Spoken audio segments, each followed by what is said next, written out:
Welcome to week 9 of the Tailgate. I'm Michelle Margaux. That is Ralph Vacchiano. Ralph, another winless week for the New York football teams. The Giants, though, let's start with them. Is it time to reevaluate whether or not Daniel Jones is the quarterback of the future for them? Well, it might be, and it's kind of scary to say that that's where we are after just 20 starts in his NFL career. We've certainly seen young quarterbacks struggle through the first 20 games and then get better. But, at this point, he is regressing so much and making some terrible decisions. I mean, they at least have to think about it. Is the draft where you think that they should start looking? Yeah, that's really the only place. If you look into free agency next year, you're talking about maybe guys like Cam Newton and Phillip Rivers being available. So it's really the draft. And really, if you want to focus it, they have to have either the number 1 or number 2 pick. Otherwise, it's not worth it. Then give them another year, see if it can work out. But if they can get Trevor Lawrence or Justin Fields, boy, they got a tough choice. Well, we start with a new segment called Under the Hood, where Ralph, you're going to put on your mechanic uniform and tell us how to fix the player or the team. You ready? I am absolutely ready. And by the way, I'm going to charge you for this, okay? It's going to be a lot more expensive than you think. It's the only 2 tools I own, by the way. First and foremost, the Giants' offensive line. Well, they need a center. That's the way to fix that, because right now Nick Gates is not really getting the job done. The other pieces are in place. You got to give them time. They need time to play together just with a new man in the middle. Evan Ingram. Oh, I got something for him. Tape. It's because I couldn't find glue, but he needs it on his hands. If he can start holding on to balls, that actually will make him a very valuable player. Yeah, are you okay with their Butterfingers? Yeah, I got it. Thank you. Dallas Cowboys. I've got 2 words that can fix the Dallas Cowboys, because they need a quarterback, a veteran who can step in, who's got some success playing in the NFC East, can even come into the Meadowlands and win a game. Eli Manning is available. Chris Herndon. Well, he needs a lot of work. I've got more tools, actually, for him. Problem with Chris Herndon is he needs to play to get into a rhythm, but every time he plays, he does something terrible, like a fumble or a drop or something like that. Unfortunately, you got to keep throwing him out there just to see if there's anything salvageable with him. I'm going to hit myself with this, and that would be really bad. How many tools do you have? You said you had 2. I did, and actually, I may have a couple more. I don't know what exactly this is, but this I think we need another mechanic to call in just to help you. I don't know what's going on over there. If I drop one more of these tools, I'm going to need a doctor, not a mechanic. Last but not least, our producer Gerard's side view mirror. We had to ask the mechanic. Yeah, this is sad. I don't know exactly what happened there. I'm sure you did something, Gerard, but and I particularly like it. It does look like you've sort of gotten paste and tape and glue, maybe a little more duct tape to hold it together. I appreciate your price quote. It would probably be a little bit cheaper than the one I actually got. Yeah, I'd only charge you, I could give you like this for $10 and, throw a wrench at it. I don't know. Just call insurance and replace the whole car. Call 555. Yo, Ralph! Let's head into the comments section. Ralph, we are at the halfway point of the season, and you asked fans why they're still tuning into these Jets and Giants games when there's only 1 combined win between the 2 of them. What are some of your favorite comments?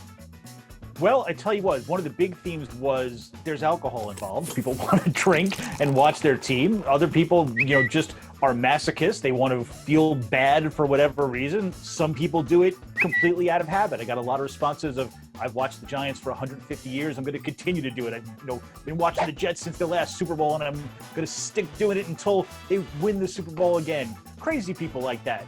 But there were actually a few serious responses. I mean, some people want to see the young players, whether it's Daniel Jones and Sam Darnold or the offensive linemen like Mekhi Becton and Andrew Thomas. Some people think that there might be some reason for hope for either of these teams, and they want to see it for themselves. And of course, there are those who want them just to lose and tank for Trevor Lawrence. So you've got a big cross section of just about everything. Hey Tailgate, this is Dan. With the Jets and Pats playing Monday night, I'm wondering, is the rivalry dead now that Brady's gone? Well, no. There's no chance that the Jets-Patriots rivalry is going to be dead as long as Bill Belichick is alive. And look, we know he's going to live forever. So that will go on. And really, think about all the greatest sports rivalries in your lives. The Mets, I'm going to hate the Braves no matter who plays for them. As an Islander fan, I'm going to hate the Rangers no matter who plays for them. Especially when your team is on the losing side all the time, that will always be a bitter rivalry. All right, it is time to call an audible. And Ralph, at the beginning of 2020, no one even knew what Zoom was. And here we are using it every single day. Has anything ever happened to you like what happened to that Dallas reporter on the Mike McCarthy Zoom call last week?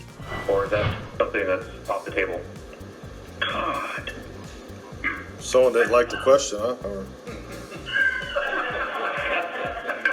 that wasn't me. So. Son of a... Oh, were you talking to me? I'm sorry, I wasn't paying any attention there. No, that hasn't happened to me, but I gotta tell you, it's been pretty close. There's been a few times where I may have said something or not been paying attention and kind of scrambled to make sure that either the video was off or mute was on. All right, well, at least that reporter didn't use the type of language that Mike Tomlin had to deal with.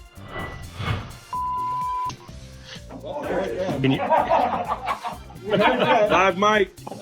But in all seriousness, credit to both Mike McCarthy and Mike Tomlin for at least knowing how to use Zoom correctly. Came up a little bit short, and proud of the way that that actually was my favorite Zoom, and I'm not 100% sure that he didn't do it on purpose. I would kind of prefer if he would show up on camera and maybe kind of ham it up a little bit. Sort of like, did you see what Dan Mullen of Florida did, showing up as Darth Vader? Dan, Darth Vader, I'm assuming that's you. Still Halloween, baby. Bill Belichick as the Emperor Palpatine would be even better. That fits right into the whole evil empire theme they've got going on up there. Well, I'm just confused how we are pretty much at the end of 2020 and people still don't know how to Zoom correctly. No, it's crazy. So I decided to take it upon myself and refresh everybody with some Zoom etiquette. The first rule, don't be late. Nobody wants to sit in a waiting room awkwardly by themselves or awkwardly with somebody else while they're waiting for you to arrive in the Zoom.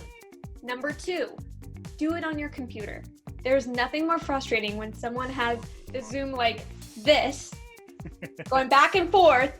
Number 3, turn your video on, because no one wants to use their imagination as to what you're doing with the video off when everybody else's video is on. Excellent rules. I'm going to add a 4th, though. Always wear pants, just in case, just to be safe. Where do you stand on virtual backgrounds? I'm indifferent. I think, This is what I live like in Giants and Jets world right now. And if not that, I kind of could report from this trash fire. It seems more appropriate. Well, yeah, I'm blown away. And now, deep thoughts from Giants and Jets Twitter. If Adam Gase is allowed to be a head football coach, I should be allowed to be an astronaut with 0 training. I can do it. Why does Jason Garrett look exactly like Tom Coughlin now? It can't just be the Giants gear. Something supernatural is afoot. When teams play the New York Jets, at the end of the game, does the opposing team say, "I'm sorry you're the Jets," instead of "good game"?